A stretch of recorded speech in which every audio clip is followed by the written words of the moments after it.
So hello my dear lovely students, आप सभी का फिर से वेलकम है पीपीए ट्यूटोरियल के पेड कोर्स क्लासेस में। और आज की इस क्लास में हम लोग करने जा रहे हैं आपका चेंजिंग इनटू इंट्रोगेटिव का पार्ट 2, जिसमें हम लोग कंप्लीट करेंगे आपका इस चैप्टर को और समझेंगे कि किस प्रकार से हमें इंट्रोगेटिव में बदलना है। तो आज का आपका हेडिंग है यूज़ ऑफ क्वेश्चन वर्ड्स। ठीक है, तो इस चैप्टर में अभी तक हम लोग जितना पढ़े इंट्रोगेटिव सेंटेंस बनाने का, असर्टिव सेंटेंस को यानी सिंपल सेंटेंस को, तो उसमें हम लोग ऑक्सिलरी का इस्तेमाल करते थे। किस चीज़ का? तो ऑक्सिलरी। ठीक है, ऑक्सिलरी का हम लोग इस्तेमाल करते थे। ठीक है, अब ऐसा नहीं है। अब हम लोग इंट्रोगेटिव सेंटेंस को बताने के लिए ऑक्सिलरी के साथ साथ हम लोग आपका जब बनाते थे तो एक यस नो क्वेश्चंस दिया जा सकता था, लेकिन ऐसे कुछ कुछ सेंटेंस आएंगे, यानी इससे पहले वाले में यस और नो टाइप्स के क्वेश्चन थे। ठीक है, तो जैसे इज़ ही इल। ठीक है, तो इसमें था कि क्या वह बीमार है, यस और नो। तो यस और नो में आंसर दे सकते थे। ठीक है, लेकिन अब कुछ ऐसे क्वेश्चंस बनते हैं जिसका यस और नो में हम लोग आंसर नहीं दे सकते हैं, तो उस पे हम लोग क्वेश्चन वर्ड्स यूज़ करते हैं, जैसे वाट, व्हेन, वेयर, विच, हुज, हुम, हु, आपका वाई, हाउ, एक्सेट्रा। तो ये क्वेश्चन वर्ड्स हम लोग इसलिए यूज़ करते हैं जब आपका इंट्रोगेटिव सेंटेंस यस नो छोड़ के कुछ और इम्पॉर्टेंट डिटेल्स साथ में बताता है, तो उसके लिए हम लोग क्वेश्चंस वर्ड का इस्तेमाल करते हैं। ठीक है, तो इसमें कुछ नियम्स हैं, तो कुछ नियम्स को देखते हुए हम लोग को अपना सॉल्व करना है। ठीक है, तो सबसे पहले हम लोग देखते हैं आपका, यदि कोई क्वेश्चन वर्ड्स के साथ प्लस आपका नाउन हो, ठीक है, तो किसी वाक्य में सब्जेक्ट भी हो, ठीक है, तो आपका इंट्रोगेटिव सेंटेंस का स्ट्रक्चर कुछ इस प्रकार से रहेगा। तो क्वेश्चन वर्ड प्लस वर्ब, फिर अन्य पद यानी कुछ एक्स्ट्रा डिटेल्स जो रहेगा। ठीक है, तो question words plus noun plus verb plus अन्य पद। ठीक है, तो इसको कैसे समझते हैं, एक चीज़ फिर से मैं आपको बता देता हूँ। यहाँ क्वेश्चन वर्ड यानी जो क्वेश्चन वर्ड आगे वर्ड रहेगा, फिर वर्ब रहेगा। ठीक है, फिर वर्ब आपका जो रहेगा उसके साथ कुछ और भी आपका रह सकता है। ठीक है, ऑब्जेक्ट्स वगैरह कुछ भी रह सकता है। ठीक है, और दूसरा है आपका ऑब्जेक्ट, क्वेश्चन वर्ड रहेगा, फिर कोई नाउन रहेगा, फिर आपका वर्ब रहेगा, फिर उसके बाद other part of the sentence रहेगा। ठीक है, तो इसको एग्जाम्पल से समझते तब आपको अच्छे से समझ में आएगा। ठीक है, तो एग्जाम्पल से समझते हैं हम लोग। अब जैसे है हु विल कम। ठीक है, कौन आएगा। ठीक है, यहाँ पे क्वेश्चन वर्ड हो गया, वर्ब हो गया। ठीक है, ठीक है, फिर ये आपका अनुपद यानी यहाँ पे ऑक्सिलरी हो गया, ये मेन वर्ब हो गया। Who will hit you, sorry beat you, who will beat you, कौन तुम्हें पीटेगा। ठीक है, तो यहाँ हु हो गया, विल आपका वर्ब हो गया, बीट भी वर्ब हो गया, और यू अन्य पद में आ गया। ठीक है, ऑब्जेक्ट्स में आ गया। हु नोज यू, कौन तुम्हें जानता है। हुज पेन इज रेड, किसके कलम लाल है। What is wearing. ठीक है, व्हाट इज आपका रॉन्ग, सॉरी रॉन्ग है यहाँ पे, क्या गलत है। ठीक है, what is wrong, WRONG wrong. तो यहाँ पे बस सिंपल था कि WH वर्ड्स का हम लोग यूज़ करते हैं। ठीक है, ये सारे WH वर्ड्स हैं। फिर आपका ये क्या हो गया, ये जितने भी हैं आपका वर्ब हो गए, और ये आपका चूंकि नाउन वाला था, जो सेकंड में था ना, कि आपका ये जो सेंटेंस है आपका नाउन है, आपका WH words plus noun plus verb. ठीक है, तो ये वो वाला सेंटेंस है। ठीक है, किसकी कलम लाल है। तो ये ज़्यादा कुछ डिफिकल्ट नहीं है, बस याद रखना कि WH वर्ड्स बनाते हैं हम लोग इससे। यदि किसी वाक्य में क्वेश्चंस वर्ड या क्वेश्चंस आपका वर्ड प्लस नाउन हो, ठीक है, तो आपका सब्जेक्ट के रूप में प्रयुक्त नहीं होता है, तो इसका इंट्रोगेटिव सेंटेंस कैसे बनेगा ये देख लेते हैं। तो क्वेश्चंस आपका जो वर्ड है plus noun plus yes no questions. तो वाई इज़ ही रेडी। ठीक है, वाई इज़ ही वीपिंग। ठीक है, where do you live, where does she sleep. ठीक है, तो what has he done, whom did you beat, where class, which class do you read in. तो इसमें क्या है कि यदि किसी वाक्य में क्वेश्चन वर्ड्स या क्वेश्चन वर्ड्स प्लस नाउन वाक्य के सब्जेक्ट के रूप में प्रयुक्त नहीं हो, तो उसका स्ट्रक्चर्स कुछ इस प्रकार से बनेगा। ठीक है, तो ये था आपका, तो ये ज़्यादा कुछ हार्ड नहीं है, एक्सरसाइज करके समझते हैं। राम रीड्स इन क्लास 4, तो इसमें आपको क्वेश्चन वर्ड्स ब्रैकेट में फ्रेम करना है। ठीक है, सुटेबल आंसर के साथ। तो राम रीड इन क्लास आपका 6, तो वाट, तो इसका क्वेश्चन क्या बनेगा, what class does Ram read in, ठीक है।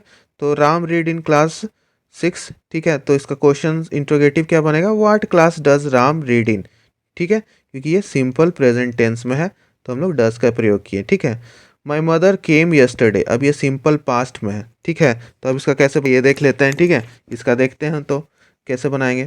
तो इसका बनेगा वेन, ठीक है। वेन डिड हो जाएगा क्योंकि ये केम है तो आपका डिड योर मदर कम। अब कम क्यों हुआ, क्योंकि ये सिंपल पास्ट टेंस में था, डिड यूज़ कर लिए तो इसको वी1 करना होगा तो केम का कम हो जाएगा। बात समझ में आई।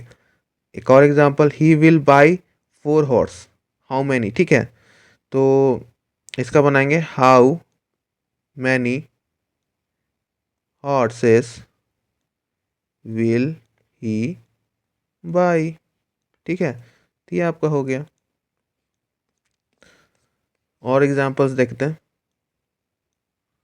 राम किल्ड रावण, हु, ठीक है। हु से बनाना है तो हु किल्ड रावण, ठीक है। हु किल्ड रावण, बात समझ में आई। The girl is 6 year old, ठीक है। तो हाउ से बनाना हाउ डिड, हाउ ओल्ड, ठीक है। क्या बनाना होगा, हाउ ओल्ड, ठीक है। हाउ ओल्ड तो आपका हो जाएगा how old is the girl, ठीक है। तो how old is the girl, he came here for books, ठीक है। तो इसका क्या बन जाएगा, why did he comes here, ठीक है। ये हो गया। नेक्स्ट है आपका, I have 4 cows, how many, how many cows have you, ठीक है। दिस इज मोहन स्टॉक, ठीक है। हुज से बनाना है, whose dog is this, question mark. तो इतना सिंपल था आपको, ठीक है। तो इस चैप्टर में ज़्यादा कुछ नहीं करना है, बस इतना याद रखना कि WH वर्ड्स हम लोग यूज करते हैं, यानी क्वेश्चन वर्ड्स में जितने भी हम लोग यूज़ करते हैं बस उसको याद रखना है, ठीक है। तो ये चैप्टर बहुत ही छोटा है, ठीक है। ये आपका जो चैप्टर है बहुत ही छोटा है, इसमें ज़्यादा कुछ करना भी नहीं है, तो इसमें दिमाग मत ज़्यादा लगाइएगा। बस ये WH वर्ड्स को याद रखिएगा कि इससे हम लोग बनाते हैं आपका, ठीक है। ये चीज़ आपका बनाने में इस्तेमाल होता है WH वर्ड्स, ठीक है। तो बस इसको याद रखिएगा। तो ये चैप्टर में ज़्यादा कुछ इंपॉर्टेंट है नहीं कि कराया जाए, ठीक है। लेकिन इसके बाद वाला बहुत इंपॉर्टेंट है, सब्जेक्ट वर्ब एग्रीमेंट। इससे पहला क्लास आपका थोड़ा बड़ा था और ये वाला क्लास थोड़ा सा छोटा है, ठीक है। तो इसको छोटा ही रखते हैं, ठीक है। तो अगला वाला चैप्टर आपका शायद 2 से 3 क्लास में ख़त्म होगा, जिसको हम लोग सिंटैक्स बोलते हैं, सब्जेक्ट वर्ब एग्रीमेंट, ठीक है।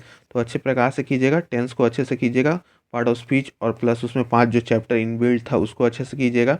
फिर आपका जितना भी अभी चल रहा है टेंस वगैरह, इसको भी अच्छे से, आर्टिकल्स वगैरह सब अच्छे से हम लोगों को करना है, ठीक है। तो ये था आपका पूरा अभी तक का। नेक्स्ट क्लास में मिलते हैं। और आज क्लास थोड़ी छोटी थी तो पूरा पीछे का रिवीजन कीजिए। नेक्स्ट क्लास में सब्जेक्ट वर्ब एग्रीमेंट स्टार्ट करेंगे, जो कि एक बहुत अच्छा टॉपिक है और थोड़ा सा समझने और ध्यान से करने वाला है, ठीक है। तो वो टॉपिक आपका इम्पोर्टेंस रखता है तो उसको अच्छे से कीजिएगा। और ये इंग्लिश अब ज़्यादा कुछ बचा नहीं है, तो पुराना वाला चीज़ों को रिवाइज़ करते रहिए, और जो रिवीजन करते रहेगा इंग्लिश को रोज़, उसी को इंग्लिश आसान लगेगी। तो एक बात याद रखिएगा, रिवीजन से ही सब कुछ होगा, तो रिवीजन करते रहिए। और एक अच्छा सा आपको गोल्डन टिप दे देता हूँ, प्रीवियस ईयर के अकॉर्डिंग रिवीजन करते चलिए, ठीक है। जो जो इम्पोर्टेंस रखता है चैप्टर्स उसको अच्छे से रिवीजन कीजिए, ठीक है। और अच्छे से डिटेल में कीजिएगा ना तो क्वेश्चन बहुत ईजी लेवल का पूछेगा।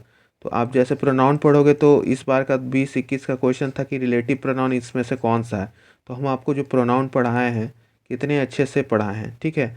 तो आप पूरा डिटेल में 10 टाइप का प्रोनाउन को समझाएं।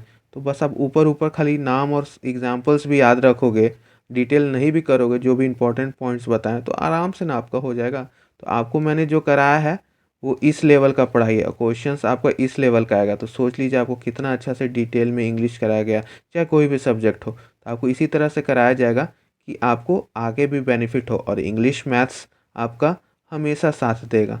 तो इंग्लिश को तो अच्छे से पढ़िएगा कि आगे आपको कहीं भी कोई इंग्लिश की कोचिंग करने की आवश्यकता ना पड़े। पीपीआई ट्यूटोरियल का लेक्चर्स और नोट्स ही आपके लिए काफ़ी हो, ठीक है। इससे ज़्यादा कहीं भी आपको नहीं डिटेल में कराया जाएगा, चाहे वो आप इंग्लिश का स्पेसिफिक स्पोकन कोर्स भी लेंगे तो वो भी इससे कम ही कराएगा, ज़्यादा कोई नहीं करा सकता, ठीक है। तो ये था आपका।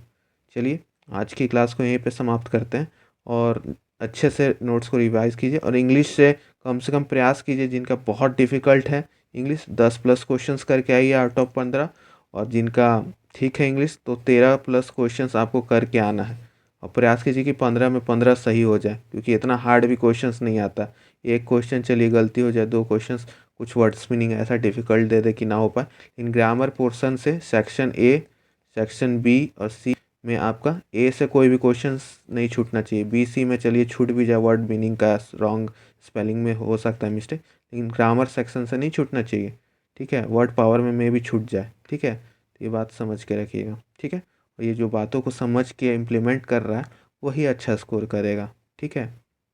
तो ये था आपका, और इसी के साथ आज की क्लास को मैं यहीं रैप अप करता हूँ। मिलते हैं नेक्स्ट क्लास में। Keep doing hard work, keep supporting PPI tutorial because you are all the soldiers of PPI army and we will win this battle, ठीक है। इस जंग को हमें जीतनी है, ठीक है। बाय बाय एंड सबा खैर।